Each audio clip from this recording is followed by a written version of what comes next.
Hello friends, welcome back to my channel. അപ്പോൾ ഇന്ന് ഞാൻ വന്നിട്ടുള്ളത് നല്ലൊരു സോഫ്റ്റ് ചപ്പാത്തിയുടെ റെസിപ്പിയുമായിട്ടാണ്.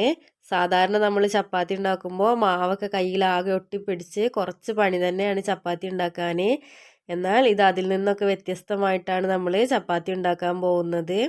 നല്ല സോഫ്റ്റായിട്ട് നല്ല പഞ്ഞി പോലെയുള്ള ചപ്പാത്തി നമുക്ക് തയ്യാറാക്കിയെടുക്കാം.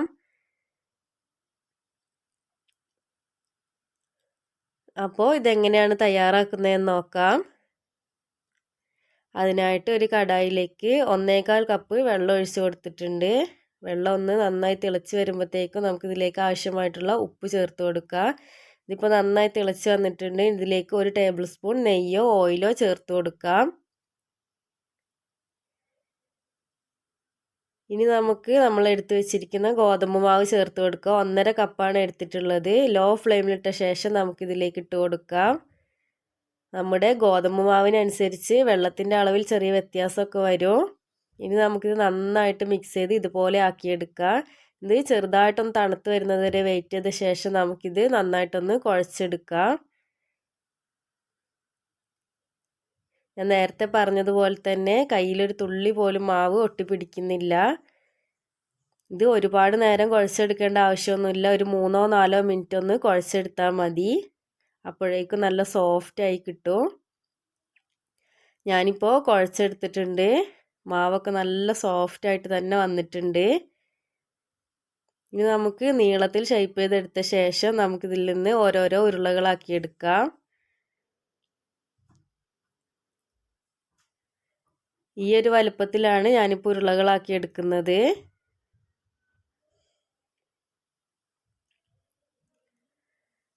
ഞാനിതിപ്പോൾ എല്ലാം ഇതുപോലെ ചെയ്തെടുത്തിട്ടുണ്ട്.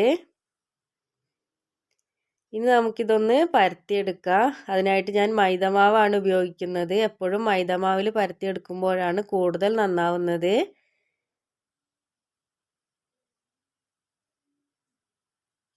ഇത് പരത്തിയെടുക്കുമ്പോൾ നമ്മൾ ശ്രദ്ധിക്കേണ്ട കാര്യം എന്ന് പറഞ്ഞാൽ എല്ലാ ഭാഗവും ഒരേ കട്ടിയിൽ വേണം പരത്തിയെടുക്കാനായിട്ട്.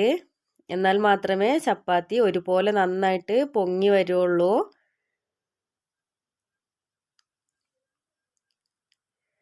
അതുപോലെ തന്നെ നല്ല കനം കുറച്ച് വേണം നമ്മളിത് പരത്തിയെടുക്കാനായിട്ട്.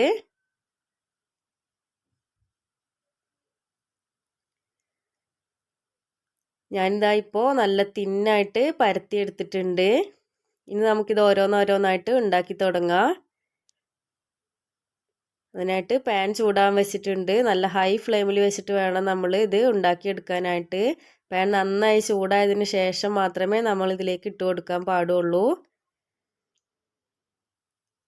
നമ്മുടെ ചപ്പാത്തി ഇതിലേക്ക് ഇട്ട് കൊടുത്ത് ഒരു 10-15 സെക്കൻഡ് വെയിറ്റ് ചെയ്ത ശേഷം നമുക്കിതൊന്ന് തിരിച്ചിട്ട് കൊടുക്കാം.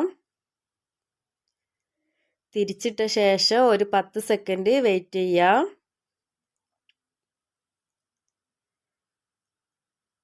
ഇനി നമുക്ക് ഒന്നുകൂടി തിരിച്ചിട്ട് കൊടുക്കാം.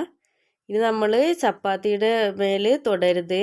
ഇത് തന്നെ പൊങ്ങി വന്നോളൂ. ഇപ്പോൾ ഇതാ നന്നായിട്ട് പൊങ്ങി വരുന്നുണ്ട്. അപ്പോൾ നമ്മുടെ ചപ്പാത്തി ഇവിടെ റെഡി ആയിട്ടുണ്ട്.